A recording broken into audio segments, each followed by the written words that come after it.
According to publications in Russian media, Moscow is preparing the cruiser Admiral Nakhimov for tests. Proof of this is a press release from the Ministry of Defense of the Russian Federation, according to which, at the end of 2023, the cruiser goes out into open waters to start tests.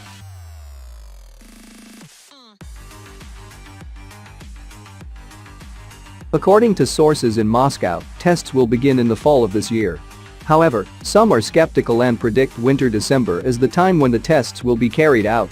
More precisely, it is a test run, and the actual return to service is expected in mid-2024, if all goes well and according to plan. One of the main changes after the repair of the cruiser Admiral Nakhimov will be the armament. Currently, this armament is P-700 Granite anti-ship missiles. They will be retained, but the cruiser will be equipped with at least 10 more vertical installations 3S-14, probably the M version. This means that, in addition to the P-700 Granite, Admiral Nakhimov will be equipped with 80 additional missiles of various modifications and models.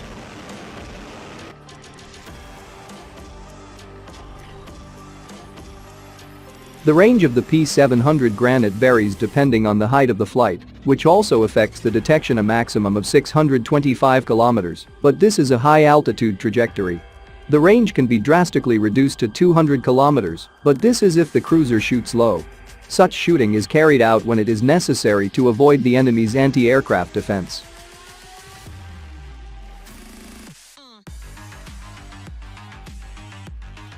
In addition to the increased number of missiles and launchers, it is assumed that the Admiral Nakhimov cruiser will receive the Zircon hypersonic missiles. This information has not been confirmed, but based on a press release from the Ministry of Defense of Russia, which says that many ships of the Russian Navy will receive these missiles, it is quite logical to assume that Admiral Nakhimov is also on this list. What amount of Zircon will be on board this cruiser remained unknown.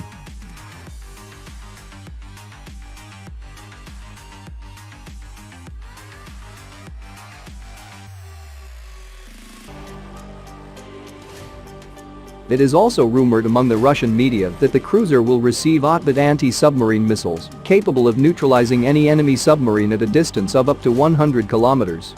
As for the defense of the battleship, most likely the S-300F air defense systems will be integrated, as well as a modification of the S-400.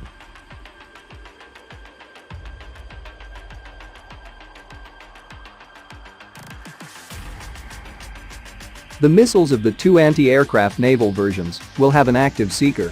Some sources suggest that Admiral Nakhimov may also receive a naval version of the S-500 air defense system, but these are only rumors at the moment. It is noteworthy that this cruiser will receive a colossal amount of missiles. It is about 478 missiles of different types and purposes. This includes dozens of Dagger missiles, as well as the 9M96 family of interceptors, as well as missiles from the naval version of the Panzer M warhead, which are supposed to be in the range of 200 units.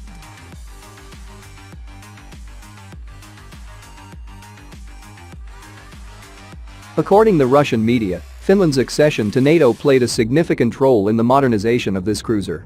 Russian experts say NATO's expansion suggests the threat must somehow be contained. That is why it was decided to integrate launchers for the Dagger missiles on board the cruiser.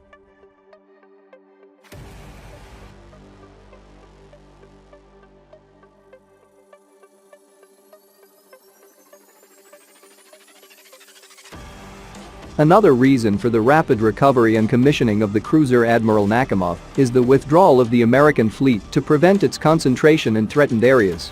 For example, the Mediterranean Sea.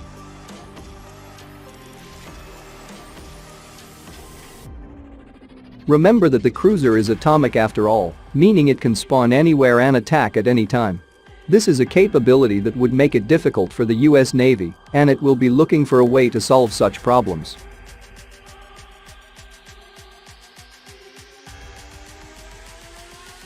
In any case, the most interesting stage of the modernization of the cruiser is not far away, the moment of entering the test, when we will finally see its final appearance and all those numerous disputes about its real capabilities.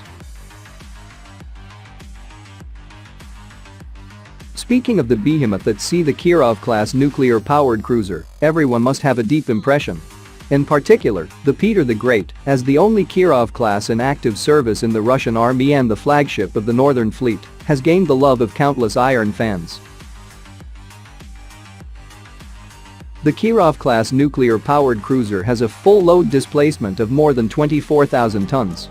The various weapons and radar systems on the ship are complex, and only more than 500 missiles are equipped, so they have won the title of mobile nuclear arsenal at sea. Strong long-range anti-ship capability, 20 Granite SSN-19 supersonic heavy anti-ship missiles, with a range of more than 500 kilometers, so it also won the title of aircraft carrier killer.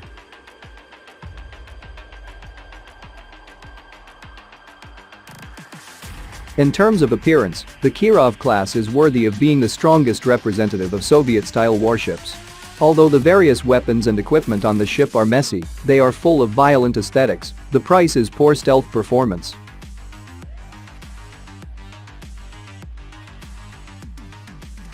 It is worth mentioning that in the Russian Navy equipment sequence, in addition to Peter the Great, there is actually another Kirov-class nuclear-powered cruiser. Admiral Nakhimov.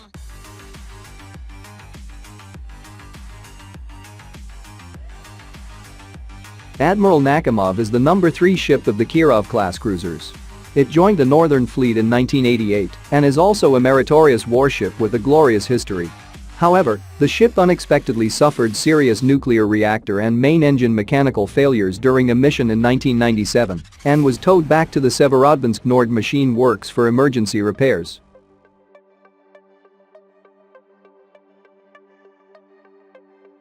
Unexpectedly, this operation turned out to be the last voyage of the Admiral Nakhimov.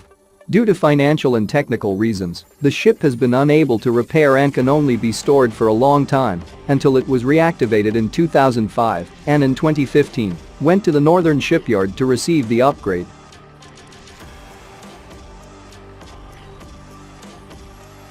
If this news is true, then the return of the King Admiral Nakhimov is like a powerful medicine, which will surely restore the Russian Navy's rapid decline to a certain extent. In this regard, the Russian Red Star News said, "The upgraded Admiral Nakhimov will be the strongest warship in the world, and its return has brought a glimmer of light to the Russian Navy."